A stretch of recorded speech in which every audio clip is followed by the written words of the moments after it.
एक क्वेश्चन और करते हैं। किरचॉफ्स लॉ पे सवाल है जो सीबीएसई बोर्ड एग्जामिनेशन में पूछा गया है मेरे बच्चों।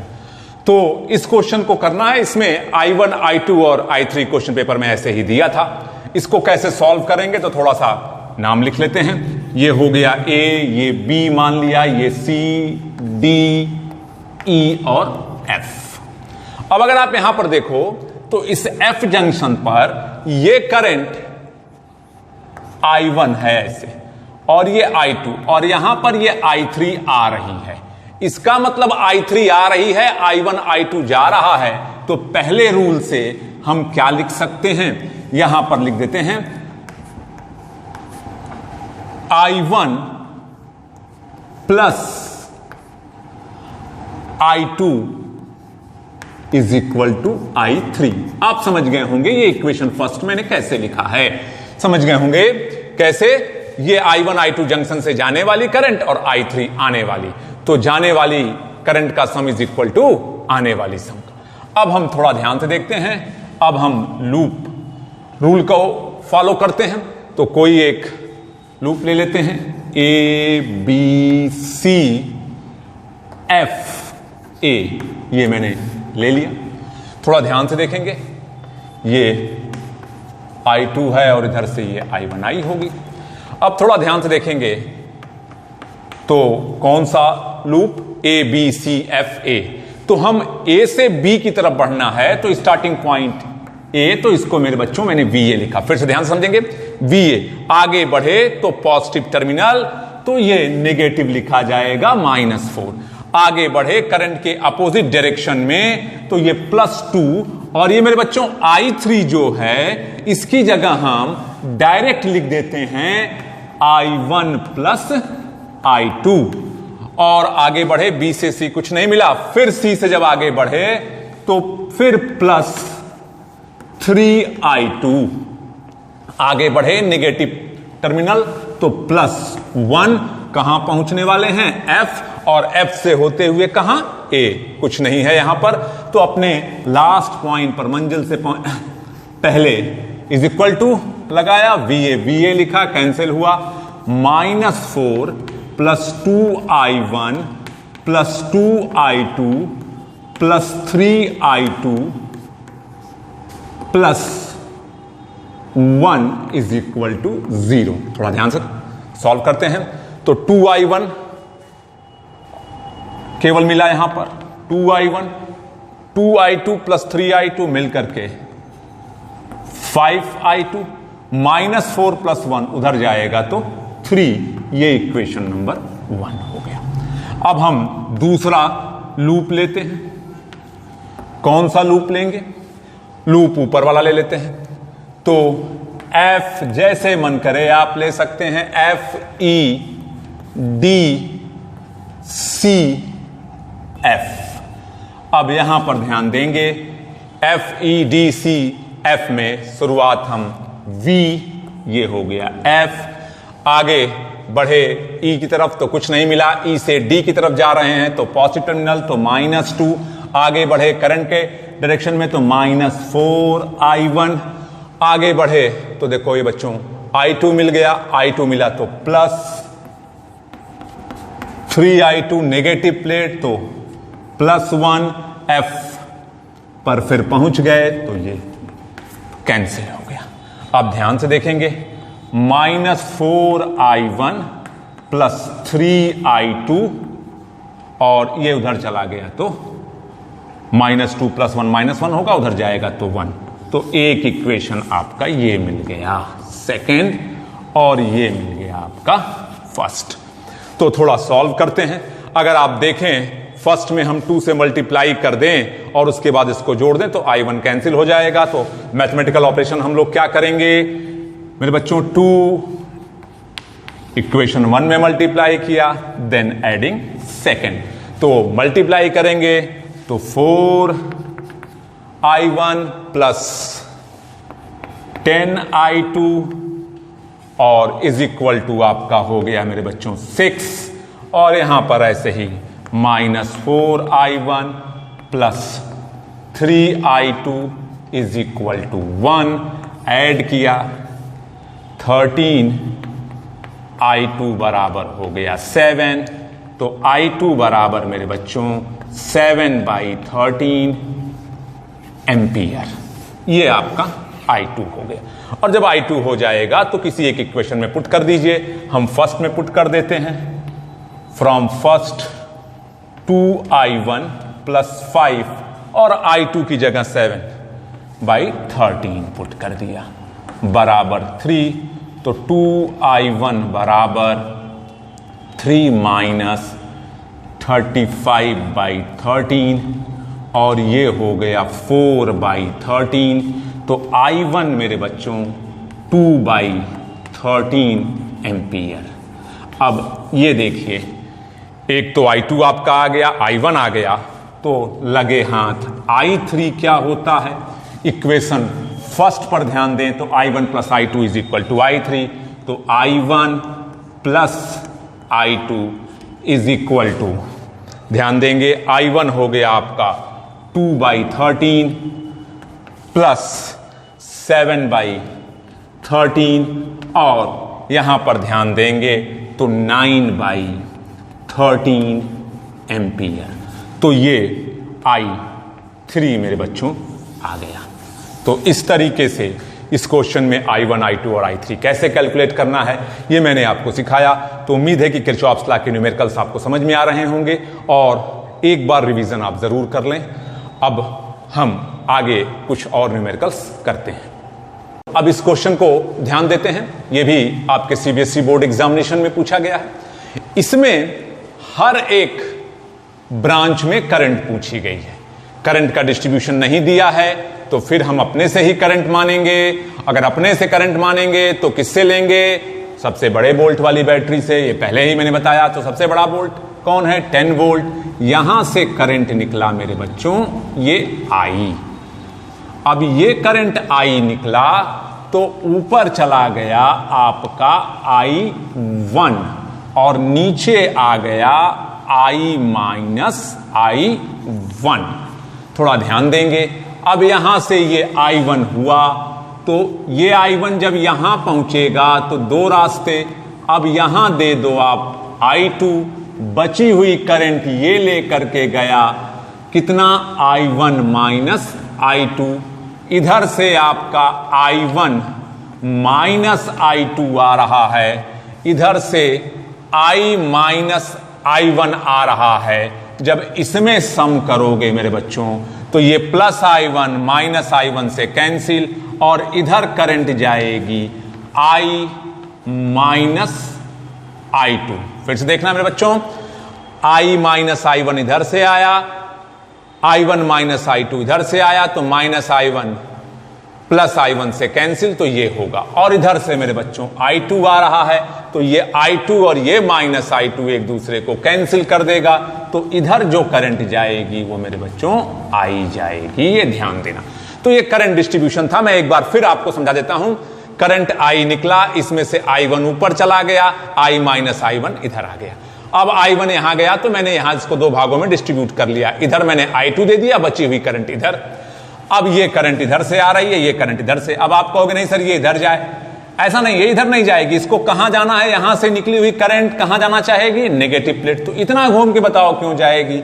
वो ये शॉर्टेस्ट पाथ चूज किया और यहां से ऐसे जाने लगी। और ये वाली इधर से इसको भी यहां पहुंचना है और इसको इधर से पहुंचना है, तो मिलकर के ये I हो गया। मेरे बच्चों ये चीज थोड़ा सा एक चीज ध्यान देंगे कि एक बार जब आप एक रेजिस्टेंस को करंट दे दिए हैं तो दोबारा उसको करंट नहीं देंगे, इसका ध्यान देंगे।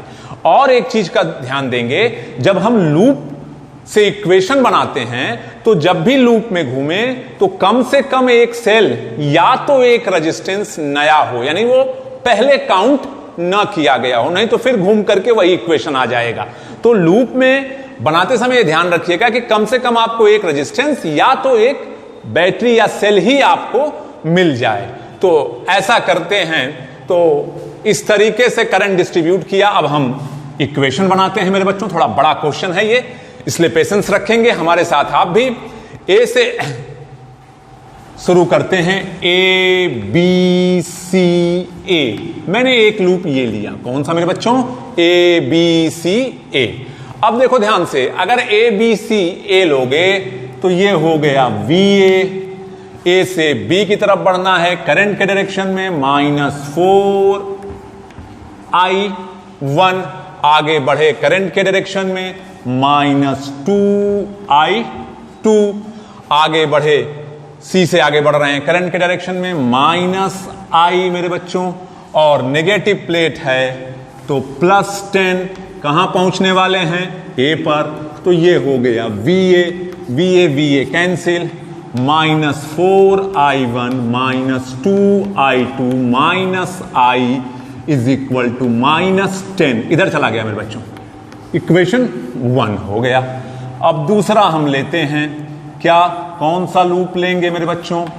अब हम लूप नीचे वाला ले लेते हैं, जैसे चाहो आप ACDA ले लो, ACDA लो, चाहे ADCA लो, उससे फर्क नहीं पड़ता। तो A से शुरुआत किया, VA हो गया मेरे बच्चों, A से C की तरफ बढ़ रहे हैं तो ये पॉजिटिव प्लेट है, तो यहां क्या लिखेंगे -10, उसके बाद अपोजिट टू द करंट तो plus current into resistance I, उसके बाद आगे बढ़े C से D करंट के अपोजिट डायरेक्शन में तो +2 और I-2 मेरे बच्चों, उसके बाद आगे बढ़े तो करंट के अपोजिट डायरेक्शन में तो +4I-1,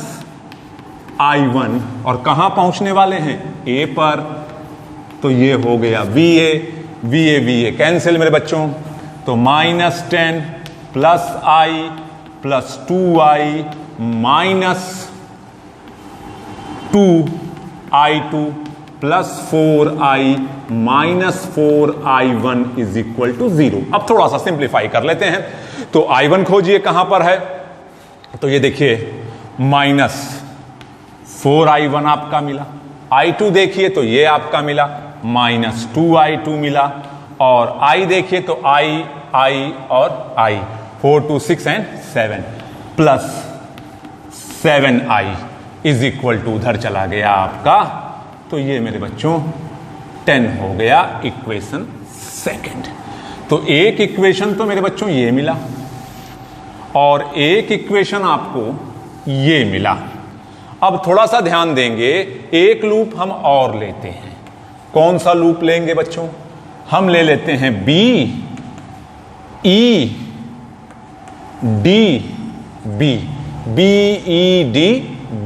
ऐसे जाएंगे। तो कैसे लिखें? VB, B से E गए, कुछ नहीं, पॉजिटिव प्लेट मिला तो यहां -5 वोल्ट लिख दिया। आगे बढ़े, कुछ नहीं मिला, करंट के डायरेक्शन में जा रहे हैं तो -2, यहां पर हो गया I- I2, और आगे बढ़े तो करंट के अपोजिट डायरेक्शन में तो ये +I2 और इज इक्वल टू हो गया हमारा VB। एक बार फिर से चेक कर लेते हैं। VB आगे बढ़े, नेगेटिव क्यों लिया? क्योंकि ये पॉजिटिव है। आगे बढ़े, कुछ नहीं, करंट के डायरेक्शन में गए तो 2 × I -I2, और इधर से हम आ रहे हैं, ये करंट आ रही है और हम इधर जा रहे हैं तो प्लस, यहां पर देखिए 2I2 होगा मेरे बच्चों, ये +2I2। इसलिए आपको चेक करना पड़ेगा, अक्सर इक्वेशन बनाने में ही गलतियां हमसे होती हैं आपसे। तो फिर से चेक कर लेते हैं। VB ये प्लस है तो माइनस, करंट के डायरेक्शन में तो 2 × करंट के अपोजिट डायरेक्शन में तो 2I2। अब थोड़ा ध्यान देते हैं, VB कैंसिल हो गया, ये हो गया -5 -2I +2I2, और यहां पर आप देखें तो +2I2 इज इक्वल टू 0। यहां से सॉल्व किया जाए तो मेरे समझ से ये आ जाएगा 4I2 -2I is equal to 5। ये आपका इक्वेशन थर्ड हो गया मेरे बच्चों। अब ये इक्वेशन थर्ड हुए तो 3 इक्वेशन आपको दिखाई दिए, 3 अननोन है हमारे पास, I1, I2 और I। तो इन 3 इक्वेशंस को हम सॉल्व करेंगे, I1, I2 निकाल लेंगे, हर ब्रांच में करंट हमको पता चल जाएगी। तो सबसे पहले क्या करते हैं, इक्वेशन 1 में से मेरे बच्चों 2 को माइनस कर दो। तो देखो -4i1 -2i2 minus I is equal to -10 और इसको देखो सेकंड को तो -4i1 -2i2 plus 7i is equal to 10 minus कर दो। माइनस किया तो ये प्लस हो गया, ये प्लस हो गया, ये माइनस, ये पूरा cancel, minus minus -8i is equal to -20, minus minus cancel, i is equal to 20/8। That means ये आपका 5 और ये 2, 5/2 एम्पियर। ये मेरे बच्चों i की वैल्यू आई। i की वैल्यू मैं बता दूं क्या आई, 5/2 एम्पियर आई मेरे बच्चों। अब ये 5/2 एम्पियर आ गई तो इसको हम आगे इक्वेशन थर्ड में पुट करके i2 भी निकालेंगे। i की वैल्यू 5/2 एम्पियर आ गई तो i की वैल्यू 5/2 एम्पियर इक्वेशन 2 में अगर हम पुट करें तो 4i2 -2 और ये 5/2 इज इक्वल टू 5, 2 से कैंसिल, 4i2 बराबर ये इधर गया तो 10, i2 बराबर हो गया मेरे बच्चों 10/4, दैट मीन्स 5/2। तो i2 की वैल्यू आ गई 5/2 एम्पियर। अब जब i2 आ गया तो put i2 and i in equation first. जो मैंने देखिए यहां लिखा है, मैंने पहले भी कराया था आपको, तो यहां से -4i1 -2i2 की जगह हम लिख सकते हैं 5/2 और फिर यहां -i आपका हो गया 5/2 और ये हो गया -10। सॉल्व करें तो ये इससे कैंसिल, -4i1 ये माइनस उधर गया तो प्लस कितना -5 और ये उधर गया तो प्लस 5/2। यहां से सॉल्व करें तो ये आपका जो होगा 5/2, यहां से जो सॉल्व किया ये आया -10 और ये फिर आपका आ गया -5/2। 5 2 10, 10 में से -5/2, ये माइनस इस माइनस से कैंसिल, i1 बराबर आ गया 5/8 एम्पियर मेरे बच्चों। ये 5/8 आया। तो इस तरीके से i1 i2 और i की वैल्यू आ गई है। अब हम आगे करंट इन ईच ब्रांच आसानी से निकाल लेंगे मेरे बच्चों।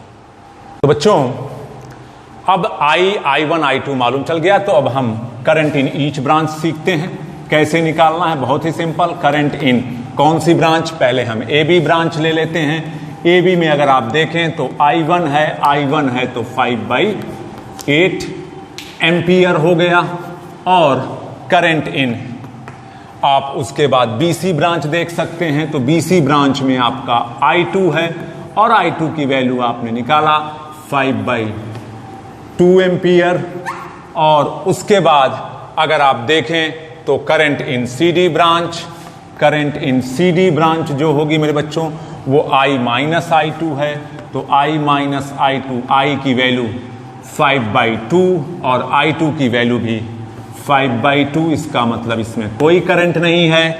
उसके बाद करंट इन AD ब्रांच देखिए तो current in AD branch i-i1 i की वैल्यू जो है वो 5/2 और i1 की वैल्यू जो है वो 5/18। तो मेरे समझ से ये हो 5/8 और 5/8 है। अगर इसको सॉल्व करें तो 20 - 5/8 और यहाँ पर जब सॉल्व करेंगे तो 15/8 एम्पियर। और CD ब्रांच भी हो गया, AD ब्रांच भी हो गया। AC ब्रांच में देखिए तो current in AC branch is equal to I और I की वैल्यू आप भी जानते हैं 5/2 एम्पियर। तो ये मेरे बच्चों हर ब्रांच में करंट आई। एक बड़ा क्वेश्चन आपने सॉल्व किया जो लॉन्ग क्वेश्चन के रूप में पूछा जाता है आपके बोर्ड एग्जामिनेशन में। कुछ छोटे छोटे डेरिवेशंस करते हैं किरचॉफ्स लॉ की सहायता से। बड़े ही इंपॉर्टेंट डेरिवेशन, इसको आप पहले भी पढ़ चुके हो, लेकिन आज मैं थोड़ा सा किरचॉफ्स लॉ का यूज करके आपको बताता हूं। जैसे आपके सामने एक सर्किट लगी हुई है।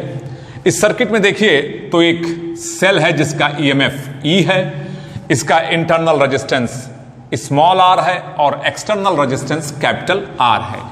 अब इस सर्किट में अगर सेल से करंट आई निकले तो ये यहां से होते हुए आई ऐसे होते हुए आई इस तरीके से होते हुए आपका सर्किट में करंट फ्लो कर रही है। तो थोड़ा सा हम लोग आज रिलेशन पढ़ते हैं, relation between terminal potential difference, EMF, resistance, internal resistance के बारे में।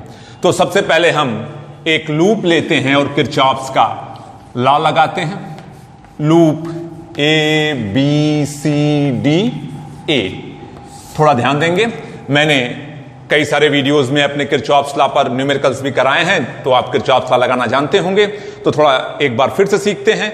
ए बी सी डी ए है तो हम स्टार्टिंग पॉइंट वी ए मेरे बच्चों, ये वी ए, और ए से बी की तरफ बढ़े तो ये पॉजिटिव टर्मिनल मिला सेल का, तो यहां पर ईएमएफ नेगेटिव माइनस ई। आगे बढ़े तो करंट इधर आ रही है, हम आगे जा रहे हैं तो ये प्लस आई आर, और आगे बढ़ रहे हैं कुछ नहीं मिला, फिर आगे बढ़े तो करंट के अपोजिट डायरेक्शन में तो प्लस आई आर, और डी से होते हुए हम ए पर पहुंचने वाले हैं तो वी ए, ये वी ए इस वी ए से कैंसिल, तो यहां से I R plus I R is equal to E. I बराबर कॉमन ले लेंगे तो यहां आर प्लस स्मॉल आर ऐसे लिख देते हैं ई। तो ई बराबर मेरे बच्चों आई बराबर E upon R plus R. इस तरीके से आप देखें तो एक रिलेशन डिराइव हो गया करंट, ईएमएफ, एक्सटर्नल रेजिस्टेंस और इंटरनल रेजिस्टेंस में। अब हम थोड़ा सा एक और चीज ध्यान देते हैं। अगर हम लूप ना लेकर के पाथ ले लें, पाथ हम ए से बी का ले लेते हैं, यानी हम ए से बी जाएंगे, तो हमारा इनिशियल पॉइंट मेरे बच्चों ए है और फाइनल पॉइंट हमारा बी है। तो कैसे लिखेंगे? ए से चल रहे हैं तो इसका पोटेंशियल वी ए लिखा, आगे बढ़े तो आप भी जानते हो पॉजिटिव टर्मिनल मिला तो इसको माइनस ई लिखेंगे, फिर आगे बढ़े तो करंट के अपोजिट डायरेक्शन में तो प्लस आई आर, और आगे बी पर अब हम अपने फाइनल पॉइंट पर पहुंचने वाले हैं, मंजिल पर पहुंचने वाले हैं, तो उसके पहले आप सब जानते हो इज इक्वल टू का निशान लगाएंगे और फिर इसका पोटेंशियल लिख देंगे वीबी। अब मेरे बच्चों कटेगा नहीं, कटता तब जब ये भी वी ए और ये भी ए। हम ए पर नहीं आए हैं, हम ए से केवल कहां गए हैं? बी पर गए हैं। तो इस तरीके से V A minus V B और इसको इधर ले गए तो ई माइनस आई आर। अब V A minus V B को आप क्या कह सकते हो?